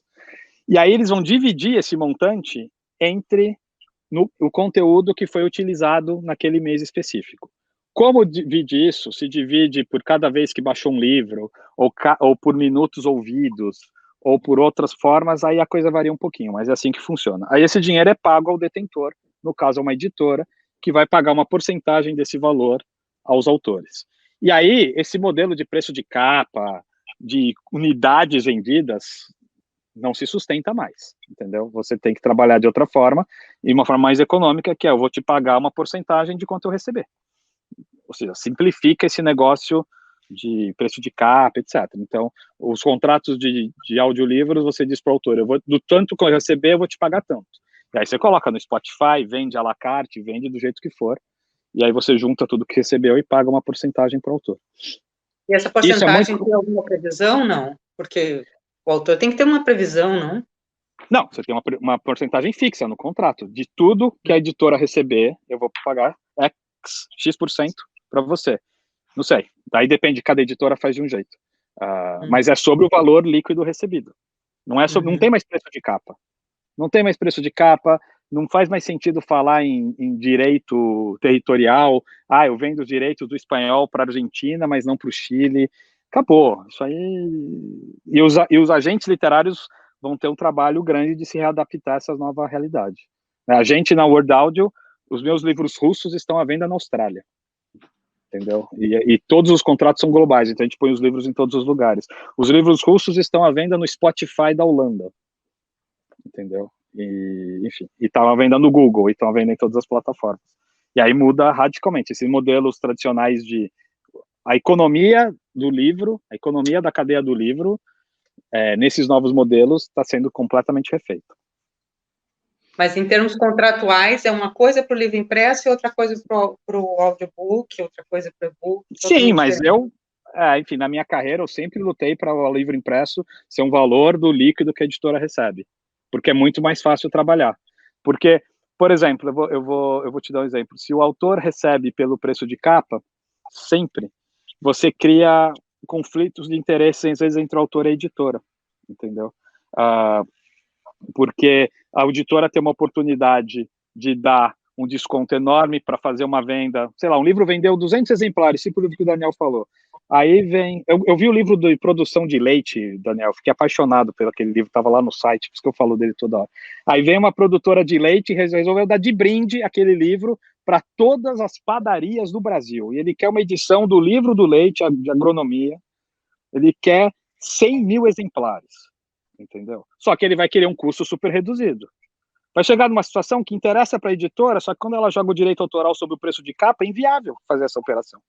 Isso você pode chegar a um ponto que não faz a operação por causa disso. Agora, se você tem um acordo de preço líquido, vai todo mundo ficar feliz. Você vai vender 100 mil livros a um preço muito mais baixo, vai pagar o autor um valor absurdo, vai todo mundo tomar cerveja depois. Mas então é muito mais fácil lidar com o preço líquido. Eu acho que está na hora. Os agentes americanos já trabalham com preço em função de quanto você recebe, não mais preço de capa. Isso aí está mudando e torna o trabalho do dia a dia, o cálculo, bem mais simples. Tradições a serem rompidas.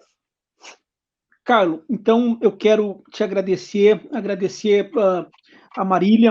Vou passar para vocês fazerem as considerações finais, começando pela professora Marília, por favor.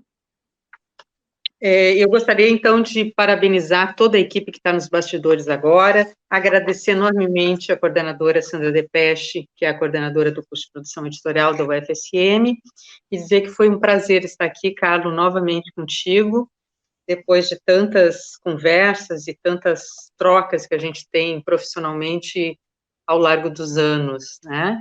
Daniel, agradeço demais esse espaço, eu acho que a UFSM sai ganhando com essa interdisciplinaridade entre as editoras, entre os profissionais, entre os colegas que trabalham aqui, né?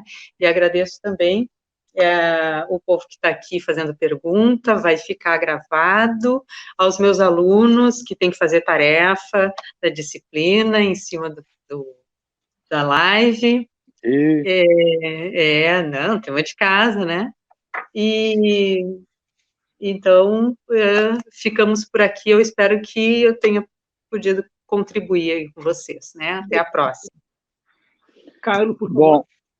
Bom, primeiro, obrigado pela oportunidade, eu adoro fazer isso, eu tenho um carinho imenso pelo Rio Grande do Sul e por Passo Fundo, de verdade, desde que eu comecei a ouvir Graforrest e Larmônica, que me apaixonei, assim. A Marília também é minha consultora, às vezes, para gauchês. E, enfim, queria agradecer a oportunidade, podemos repetir com outros temas e mandar um abraço aí para toda a equipe. E, enfim, foi trilegal. Carlos, muito obrigado. Carlos, eu tenho um pequeno presente para ti de toda a equipe da editora da UFSM. A UFSM está completando este ano, em dezembro, 60 anos. Foi a primeira universidade no interior do país. E nós temos parabéns. Um livro contando essa história, essa bonita história da UFSM, e nós vamos encaminhar para ti, depois da nossa live, eu vou te mandar uma mensagem no privado, pedindo o teu endereço, e nós vamos fazer chegar aí esse livro que foi editado pela editora 2010, 2010, perdão, como uma forma de te agradecer por toda a atenção, dedicação que teve com a gente. Nós chegamos a ter aqui mais de 100 pessoas assistindo essa live, mostrando a importância e o interesse nessa discussão, muito em função do teu nome, da tua credibilidade que tu tem no mercado editorial. Essa é uma proposta que a editora vai começar a fazer agora, 2 vezes por mês, toda semana, 2 vezes por mês, nós vamos trazer personalidades, convidados, para falar sobre o mercado editorial. Agradeço a professora Marília, que vai estar com a gente no dia 8 de julho, às 16 horas, na próxima live, com também um colega teu, o Jaime Mendes, que vai falar sobre 7 propostas para o mercado editorial, fazer diferente e seguir adiante. Então, Carlos, muito, muito obrigado. Obrigado, Marília. Agradeço a toda a equipe da editora, agradeço aos nossos ouvintes, as pessoas que estão aqui assistindo. Acabei de receber uma mensagem aqui do professor Breno Augusto Diniz Pereira, coordenador do mestrado em Gestão de Organizações Públicas, parabenizando a editora, o Carlos e a Marília pelo importante debate. Muito obrigado, professor Breno, o nosso colega do programa de pós-graduação em Gestão de Organizações Públicas. E quando acabar essa pandemia, vamos fazer o possível para termos um encontro presencial contigo aqui em Santa Maria. Muito obrigado. A Marília é testemunha do que eu já fiz para chegar em Passo Fundo, para dar uma aula um dia. Então, depois ela te conta. Vai ser um prazer. Até mais. Até mais. Obrigado, Carlos. Obrigado, Marília. Tchau, tchau, gente. Tchau. Obrigada.